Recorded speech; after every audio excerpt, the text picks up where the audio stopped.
Guys, welcome back to my channel. So today's video is going to be a K-pop hard to swallow pills video. Credit to Rose Trash here on YouTube for this video idea. A lot of you guys have been suggesting that I hop on this trend that they started. I'll link their video down below if you want to see the original. But yeah, today's video is just basically going to be some truths about K-pop in my opinion that people don't want to hear. But yeah, let's just get into the video. So the first hard to swallow pill is that not everyone in K-pop is talented. I'm pretty sure I've talked about this before, but there's all sorts of reasons that people become idols, and talent is only a fraction of it. You have to have, the look for it. You have to have appeal. You have to have, you have to appeal to the general public. If all you are is talented, that really doesn't matter, unfortunately. Companies are looking for somebody who the general public is going to like, and unfortunately the general public doesn't always care that somebody is talented. We've seen this with plenty of groups who are great dancers, singers, rappers, and they're just, the general public doesn't pay any attention to them because they just don't have the appeal that they're looking for. So I feel like when people say, oh, well, this person wouldn't become an idol if they weren't talented, I strongly disagree with that because, like I said, there's plenty of reasons that people become idols, and that reason is not always talent. Next hard to swallow pill is that BTS did pave the way, but the way the phrase is being used is unacceptable and disrespectful to other groups. So I definitely agree with the phrase BTS paved the way in the sense that they made K-pop more internationally known. They're one of the only K-pop groups to make it this far into the American music industry. They've done a lot of progress for K-pop in these past few years, and I'm so proud of them for that. But I disagree with the phrase in the sense that it's being used to tear down other groups. Like when EXO and GOT7 were also nominated for top social artists along with BTS, people were saying stuff like, no picture, no opinion, because EXO and GOT7 didn't have a picture for their nomination, and stuff like BTS paved the way. And this just gets on my nerves because you can't say BTS paved the way and then get mad when people walk on the way that they paved. You know what I mean? It's just, they either paved the way or they didn't. You can't get mad when somebody decides that you can't get mad when a group decides that they're going to promote internationally like BTS do.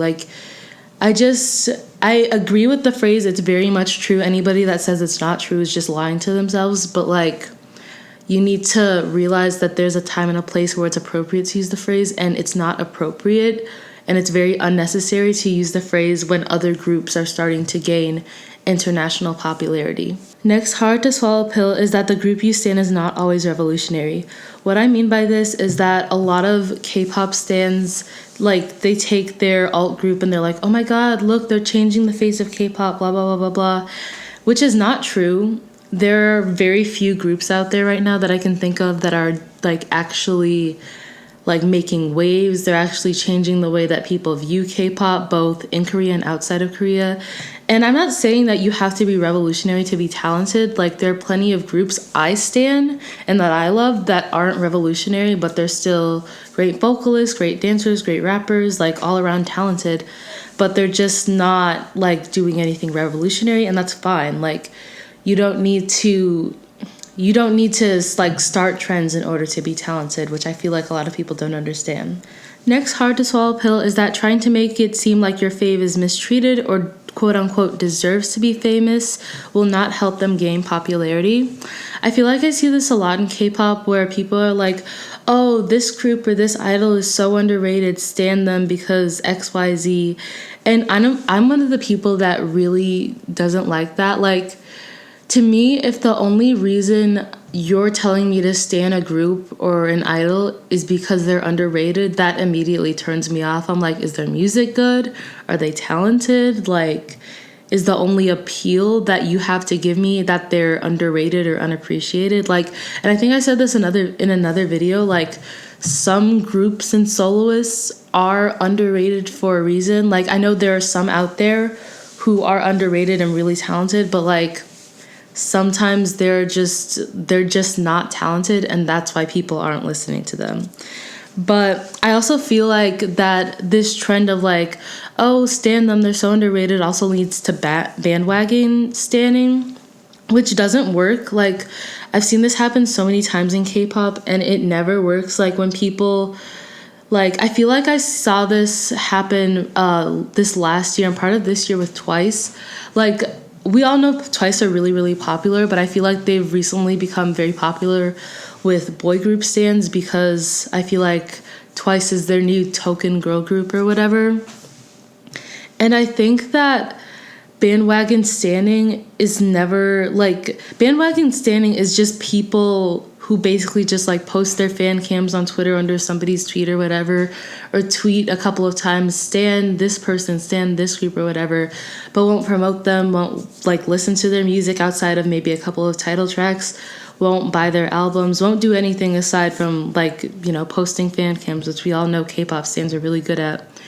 But yeah, I just feel like making the person you stan or the group you stan seem like they quote unquote deserve to be as popular as other groups is not going to get them to be at the level of other groups. Like, if the only thing you have to give me is that, oh, well, they're underrated, like, that's just a major turnoff for me, because it tells me like this is the only thing that sets this group aside from the other groups out there that are more popular than them. Next hard to swallow pill is that the combination of YG and Blinks will be the reason Blackpink disband. So at this point, we all know how shitty YG is at promoting Blackpink. Like, we've gone over this a million times. I don't feel like I need to touch on that again. But I feel like I should touch on the way Blinks are playing into the high tensions among the fandom and among Blackpink. Like, Blackpink, their fandom has a very, very big solo stan problem. Like, I'm not a Blink myself, but I feel like looking on Twitter, scrolling through Twitter, whenever they're retweeted onto my timeline, I always see solo stans. Like, I never actually see people who fully support Blackpink as a group. Like, I only see people who stan Lisa or Jennie or Rose or Jisoo. And I get that there's solo stans in every fandom, but like, I feel like the amount of solo stans among Blinks really outweighs the amount of OT4 stans. And I think that this is going to be the reason Blackpink disband, because from what I can tell as an outsider, Blackpink seem to like being in a group together. They seem to like performing together. They don't seem like they're ready to disband yet. And the amount of fans that do not support them as a group is, I feel like they don't have the support. They don't have the support from their quote unquote fandom in order to make it as a group for much longer. Like, there are so many people that want Jennie to leave the group, for Lisa to leave the group, for Rose to leave the group. And I feel like because that they have a very small portion of people who support them as Blackpink as a whole will be the reason that they disband, combined with the shitty way YG promotes them. Next hard to swallow pill is that streaming does matter. Streaming is not the end-all be-all for popularity. Like, I know streaming can get a little, like, it can be in the gray area sometimes, because it's not like if a video has 400 million views, that doesn't actually mean that 400 million people watched it. It's just streaming. But what people fail to understand is that streaming helps them chart. It helps people who aren't fans learn about their comeback. It helps, get them to trend on YouTube. And while it's not a huge defining factor of a group's popularity, it does matter. And I mean, I've talked about this before, but we saw this with RBB, with Red Velvet. Nobody was streaming the song. Nobody was streaming the music video. They got no wins this era. And people kept saying, well, it's SM's fault. Oh, well, maybe if they had done this, but we didn't stream. And that's part of the reason why they had no wins, and that nobody outside of the fandom really even knew that they had a comeback. So I feel like like, yes, streaming is not, like, it's not the only thing that matters, but it does matter. And I think people need to start realizing that if you don't stream, if you don't make an effort to promote their music, that nobody outside of your fandom is going to listen to them, especially if they have a smaller fan base. Next hard to swallow pill is a lot of you ignore a lot of problematic shit idols do because your desire to stand outweighs your moral compass. So I feel like I'm going to hit a nerve here, but I feel like it needs to be said because I see so often, like, when a group or an idol does something problematic, people are like, oh my God, like, unstand them, like, they're canceled, blah, blah, blah. But they're secretly, like, you know, still watching their music videos, still bopping to their songs, still watching their weekly idol episodes. And this just gets on my nerves because it shows, like, just how spineless some people are, because it's just like somebody could do blackface or say the N-word and it wouldn't matter to you all as long as they made good music. And that's why people in K-pop almost never remain canceled, because like somebody will do something problematic, but then they'll have a comeback that everybody loves. And then they're just like, oh my God, well, we're just going to pretend like that didn't happen and like stream this song or whatever. And I feel like this is just like, I feel like I've watched this happen so many times, and like so many people just do not understand that, like, well, if you want a group to remain canceled, you can't support them.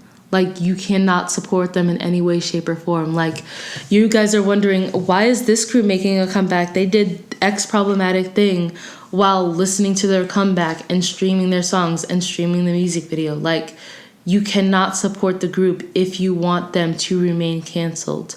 Like, I just feel like that's a lot of, like, that's just something that people just don't understand. Like, you can't continue to support a group and then ask why people are continuing to support a group.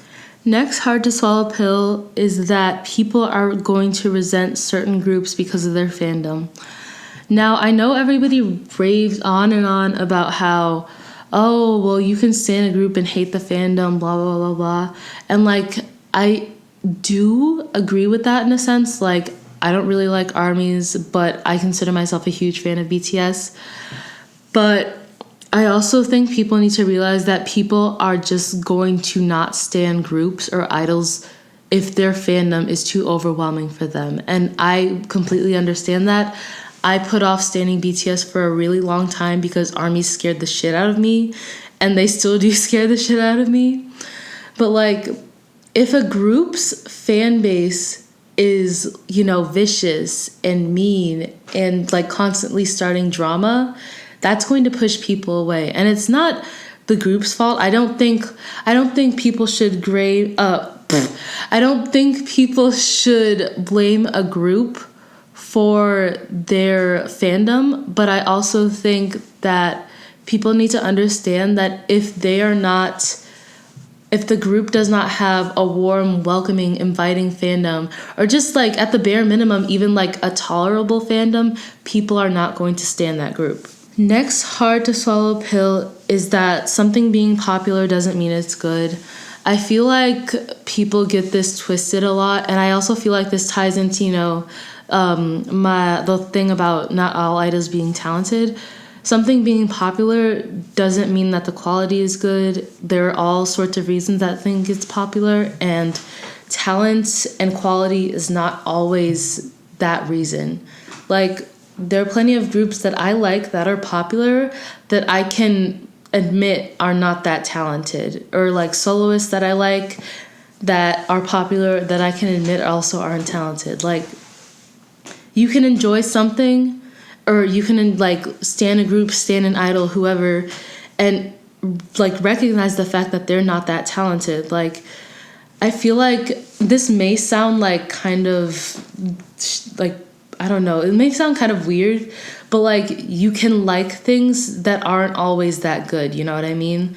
Like, you can like a trend that's not that great or that original or that interesting. You can like a group that's not that talented or that appealing, and like, that's fine. And you don't need to you don't need to try and keep lying to yourself. That sounds kind of mean, but you don't need to keep trying to convince yourself that something is good because you like it. Like, some things you like aren't always going to be good, and that's fine. But yeah. Last hard to swallow pill is that K-pop is supposed to be enjoyable. If you're bullying people online because of something they said about your faves, then something is wrong. I feel like a lot of people take what's said online way too seriously. Like, I know some people say some really out of line shit, but like, I feel like when it comes to antis for a certain group or idol, people get way too mad about that shit. Like, for me, in my eyes, antis are people that cannot be argued with. Like, if somebody is vehemently hating a group for no good reason, that person can't be argued with. They're just gonna hate that group because that's just what they want to do, and nothing you say to them, no matter how long you argue with them, that's not gonna change their opinion. And I just feel like people need to like realize that this is not a job, this is a hobby. It's supposed to be something you enjoy. It's not supposed to be stressing you out every time you open Twitter or Instagram and you're in arguments with people in the replies over like whether or not an idol is talented. And I just think people just need to relax. I feel like if people relax, then people like non-K-pop stans would have a better, like they would perceive us better, because to people who aren't K-pop stans, we look horrible. But yeah, I just think people need to realize that it's just K-pop. It's not that serious. It's just music, it's entertainment, and you don't need to be threatening people online over this. Alright, so that's all for this video. Once again, credit to Rose Trash here on YouTube. I'll link their video down below. I hope you guys enjoyed this. Comment something below. Really doesn't matter what you comment, just comment something below. But yeah, I love you guys. Bye!